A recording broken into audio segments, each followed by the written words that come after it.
અમદાવાદમાં જ્વેલર્સની નજર ચૂકવીને ચોરી કરનાર શખ્સની ધરપકડ. નરોડા પોલીસે આરોપી પ્રવીણ દંતાણીની ધરપકડ કરી. આરોપી પાસેથી 48 નંગ સોનાની ચૂની જપ્ત કરવામાં આવી છે. નરોડા અને બાપુનગરમાંથી ચોરી કર્યા હોવાની કબૂલાત પણ કરી.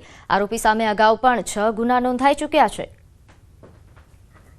તો આ દ્રશ્યો સામે આવ્યા છે. જે રીતે નજર ચૂકવીને આ શખ્સ ચોરી કરતો દેખાઈ રહ્યો છે. નરોડા પોલીસે આરોપીને ઝડપી પાડ્યો છે. આરોપી અગાઉ પણ ગુનાહિત ઇતિહાસ ધરાવે છે. 6 જેટલા ગુના તેની ઉપર નોંધાઈ ચૂક્યા છે.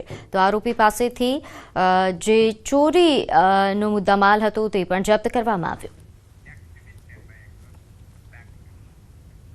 અમેરિકામાં પણ અમદાવાદ જેવો બનાવ બન્યો. અમદાવાદ જેવી વિમાન દુર્ઘટના અમેરિકામાં બની. દુર્ઘટનામાં 4 લોકોના મોત, 11 લોકો ઘાયલ થયા છે. વિમાનમાં 95,000 લીટર ફ્યુઅલ ભરેલું હતું. અમેરિકામાં લ્યુઇસવિલેમાં આ મોટી વિમાન દુર્ઘટના સર્જાઈ.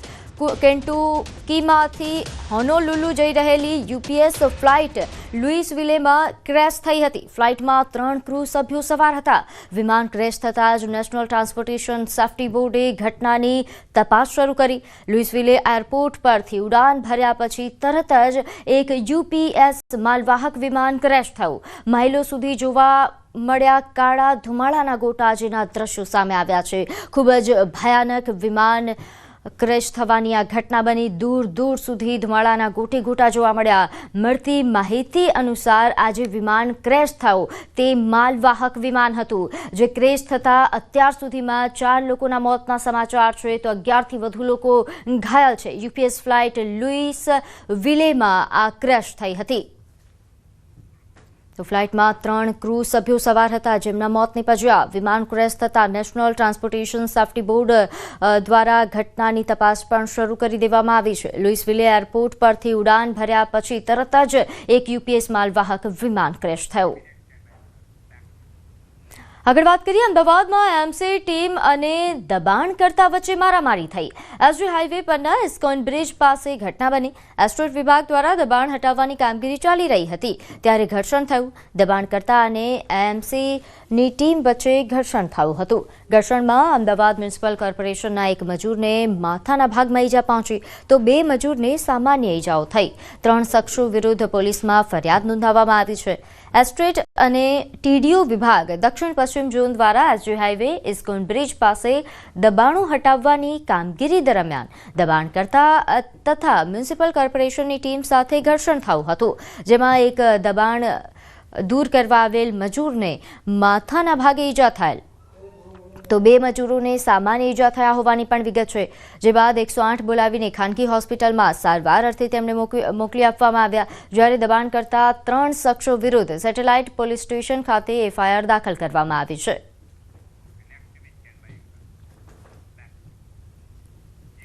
પશુઓના ધણ પાછળ સિંહણની દોડ. જૂનાગઢમાં માનવ વસાહતમાં રાત્રે સિંહણના ધામા જોવા મળ્યા. શિકારની શોધમાં સિંહણ રહેણાંક વિસ્તારમાં આવી ચડી અને રાત્રિના સમયે આરામ ફરમાવતી જોવા મળી. ગાયોમાં પણ દોડધામ મચી ગઈ હતી અને ગિરનાર દરવાજા નજીક રાધાનગર વિસ્તારમાં મોડી રાત્રે સિંહણ શિકારની શોધમાં આવી ચડતા ચકચાર મચી છે. જે બાદ ગાયોએ દોડ મૂકતા ધણની પાછળ સિંહણે પણ દોટ લગાવી હતી. પશુઓ દોડી જતા સિંહના મુખમાંથી શિકાર છૂટી ગયો હતો. સિંહણના ધામા અને દોટ એ સીસીટીવી કેમેરામાં કેદ થયા છે.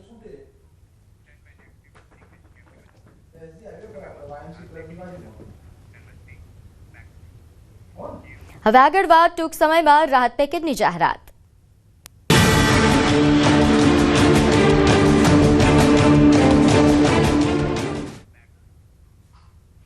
પાક નુકસાનીનું રાહત પેકેજ આજે જાહેર થઈ શકે છે. રાજ્ય સરકાર રાહત પેકેજની જાહેરાત કરી શકે.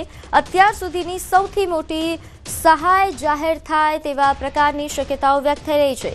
સહાય સીધી ખેડૂતોના ખાતામાં જમા થશે. કમોસમી વરસાદથી રાજ્યના અનેક ભાગમાં નુકસાન થયું છે. પાક નુકસાનને લઈને ખેડૂતોની હાલત કફોડી બની છે, ત્યારે નુકસાન નથી ત્યાં પણ સર્વે કરાશે. ધારાધોરણ મુજબ તમામને સહાય મળે તે પ્રકારે કામગીરી ગોઠવવામાં આવશે તેવા પ્રકારની ખાતરી નેતાઓ દ્વારા આપવામાં આવી હતી અને આખરે ટૂંક સમયમાં જ રાહત પેકેજની જાહેરાત થશે. તેને લઈને વધુ વિગત સાથે મારી સાથે સંવાદદાતા ગૌતમ જોડાઈ ગયા છે. ગૌતમ, જેની રાહ હતી રાહત પેકેજ જાહેરાત થવાની, હવે ટૂંક સમયમાં કદાચ જાહેરાત થઈ શકે છે. કેવા પ્રકારની જાહેરાત થાય તેવી શક્યતાઓ? જી બિલકુલ, કમોસમી વરસાદ થયો છે ને જેના કારણે સૌરાષ્ટ્ર, દક્ષિણ ગુજરાત સહિતના જે પાકો જે છે તેમાં મોટા પ્રમાણની અંદર નુકસાન થયું છે, એટલે કે માવઠાનો માર ખેડૂતોને સહન કરવામાં આવ્યો છે. મહત્વનું એ છે કે ચોમાસા દરમિયાન જે પાક લેવામાં આવ્યો હતો તે સદંતર ફેલ ગયો છે અને તેના કારણે આ ખેડૂતોને થઈ છે. મહત્વનું એ છે કે પાક નુકસાની જે છે તે થઈ છે તેને લઈને એક સર્વે કરવામાં આવી રહ્યો છે અને સર્વે બાદ હવે રાહત પેકેજ જાહેર કરે તે પ્રકારની શક્યતા સેવવામાં આવી રહી છે. મહત્વનું એ પણ છે કે મુખ્યમંત્રી ભૂપેન્દ્ર પટેલ જે પ્રકારે નુકસાન થયું છે, નુકસાનનો ચિતાર મેળવવા માટે જૂનાગઢ અને સોમનાથની મુલાકાતે ગયા હતા. ત્યાં ખેડૂતો સાથે વાર્તાલાપ કર્યો હતો. ગઈકાલે જગદીશ વિશ્વકર્મા પણ સુરેન્દ્રનગર જિલ્લાની મુલાકાતે હતા અને ત્યાં પણ તેમને કપાસ પકવતા ખેડૂતો સાથે વાર્તાલાપ મુલાકાત કરી હતી. એટલે કે તે અંતર્ગત હવે પાક નુકસાનીનું રાહત પેકેજ જાહેર કરે તે પ્રકારની શક્યતા સેવાઈ રહી છે. ગઈકાલે મહત્વની બેઠક જે છે તે પણ ત્યાં મળી હતી. મુખ્યમંત્રી ભૂપેન્દ્ર પટેલના અધ્યક્ષસ્થાને બેઠક મળી હતી. તેમાં નાણાં વિભાગના, મહેસૂલ વિભાગના અને કૃષિ વિભાગના અગ્ર સચિવની હાજરીમાં આ બેઠક યોજાઈ હતી. બેઠકની અંદર રાહત પેકેજ અંતર્ગત તે કરવામાં આવી હતી. મહત્વનું સાથે એ છે કે રાજ્ય સરકાર દ્વારા રાહત પેકેજની જાહેરાત થઈ શકે તે પ્રકારના એંધાણ વર્તાઈ રહ્યા છે. આજે ભૂપેન્દ્ર પટેલના અધ્યક્ષસ્થાને કેબિનેટ બેઠક મળવાની છે. કેબિનેટ બેઠક બાદ આ રાહત પેકેજ જાહેર કરે તે પ્રકારની શક્યતા સેવવામાં આવી રહી છે. અત્યાર સુધી સૌથી મોટી સહાય જાહેર થાય તે પ્રકારની પણ એક શક્યતા સેવવામાં આવી રહી છે. ખેડૂતોને સીધા ખાતાની અંદર નાણાં જમા થાય તે પ્રકારની પણ શક્યતા સેવવામાં આવી રહી છે. કમોસમી વરસાદના કારણે રાજ્યભરના અનેક ખેડૂતોને નુકસાન થયું છે, ત્યારે નુકસાનીને લઈને ખેડૂતની પડખે સરકાર ઉભું રહેવા માટે તત્પરતા દાખવી રહી છે અને તેના કારણે સર્વે થશે અને સર્વે બાદ રાહત પેકેજ જાહેર થાય તે પ્રકારની પૂર્ણ શક્યતા જોવામાં આવી રહી છે. જી આભાર ગૌતમ, માહિતી આપવા બદલ. તો જાહેરાત બાદ ટેકાના ભાવે ખરીદી પણ અટકી છે.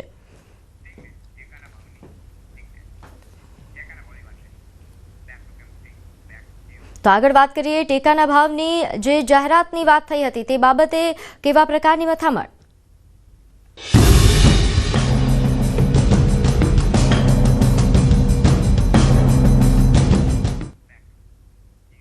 જાહેરાત બાદ પણ ટેકાના ભાવે ખરીદી અટકી. ખરીદીના નિર્ણય બાદ પણ ખરીદી નથી કરી.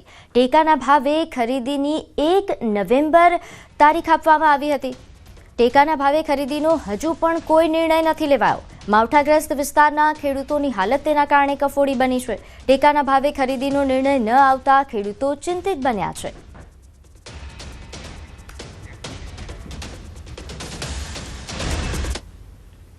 તરફ રાજકોટના જસદણ માર્કેટિંગ યાર્ડમાં કોંગ્રેસ અને ખેડૂતોએ હરાજી બંધ કરાવી. જસદણ માર્કેટિંગ યાર્ડમાં કપાસ, મગફળી અને સોયાબીન સહિતના પાકોના પૂરતા ભાવ ન મળવાના કારણે કોંગ્રેસના નેતાઓ અને ખેડૂતો દ્વારા હરાજી બંધ કરવામાં આવી હતી. રાજકોટ જિલ્લા પંચાયતના કોંગ્રેસ વિપક્ષ નેતાની આગેવાની હેઠળ મોટી સંખ્યામાં ખેડૂતો તેમજ કોંગ્રેસના આગેવાનો એકઠા થયા હતા. કોંગ્રેસના આગેવાનોએ ગળામાં બેનર પહેરીને સૂત્રોચ્ચાર કરીને યાર્ડની હરાજી અટકાવી હતી. ખેડૂતોને મગફળીમાં પ્રતિમણ 300 થી 1100 રૂપિયા સુધીના ભાવ મળી રહ્યા છે. ખેડૂતો અને કોંગ્રેસ દ્વારા ટેકાના ભાવે મગફળીની ખરીદી તાત્કાલિક શરૂ કરવા તેમજ ખેડૂતોના દેવા માફ કરવાની માંગ કરવામાં આવી હતી. એક દિવસ માટે ખેડૂતના હિતોને ધ્યાન લઈને એક દિવસ માટે બંધ કરવામાં આવી છે. બંધ એટલા માટે કરવામાં આવી છે કે સરકાર દ્વારા ટેકાના ભાવની આવતા અઠવાડિયાની અંદર શરૂઆત કરવામાં આવે. જો ટેકાના ભાવથી કપાસ, મગફળી અને સોયાબીનની ખરીદી કરવામાં આવશે તો ઓપન માર્કેટની અંદર 200 થી 300 રૂપિયાનો છે સુધારો આવશે કે તેજી આવશે. એટલે ખેડૂતોને ત્યાં સરકારના ટેકાના ભાવમાં પણ લાભ મળશે અને ઓપન માર્કેટની અંદર પણ એને લાભ મળશે. એ અમારી મુખ્ય માંગ છે કે આવતા અઠવાડિયાની અંદર ટેકાના ભાવે છે એ મગફળી, કપાસ અને સોયાબીનની ખરીદી કરવામાં આવે. સુરેન્દ્રનગરના વઢવાણના કેરાડાની સીમમાં પ્રદેશ પ્રમુખ જગદીશ વિશ્વકર્માએ ખેડૂતો સાથે સંવાદ કર્યો હતો. કમોસમી વરસાદના કારણે ખેડૂતોને મોટા પ્રમાણમાં પાક નુકસાન થયું છે, ત્યારે પ્રદેશ પ્રમુખ જગદીશ વિશ્વકર્માએ આ મામલે ચર્ચા કરી અને ખેડૂતોને ઝડપથી વળતર આપવાની બાંહેધરી આપી. ખાટલા પર બેસીને ખેડૂતો સાથે ચા પણ પીધી. જગદીશ વિશ્વકર્મા સાથે મંત્રી કુંવરજી બાવળિયા, નાયબ મુખ્ય દંડક જગદીશ મકવાણા, જિલ્લા ભાજપ પ્રમુખ હિતેન્દ્રસિંહ ચૌહાણ અને કિરીટસિંહ રાણા પણ ઉપસ્થિત રહ્યા.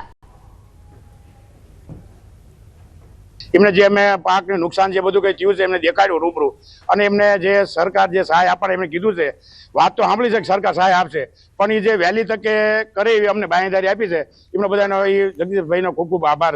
મારો કપા 300 મણ થાય એવું હતું, અત્યારે 150 મણ થાય. એને એમ મજૂરને 50 મણ મજૂરને ભાગમાં આવ્યો જાય તો 100 મણ રહ્યો, તો 100 મણમાં ખેડૂતનો ખર્ચો બધો હોય, એટલે ખેડૂતને 50% ઉપર નુકસાન છે, અને એ ખેડૂતને માર જ છે.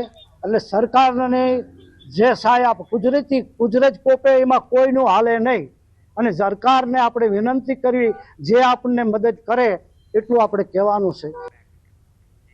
અરવલ્લી જિલ્લામાં વહેલી સવારે ધુમ્મસ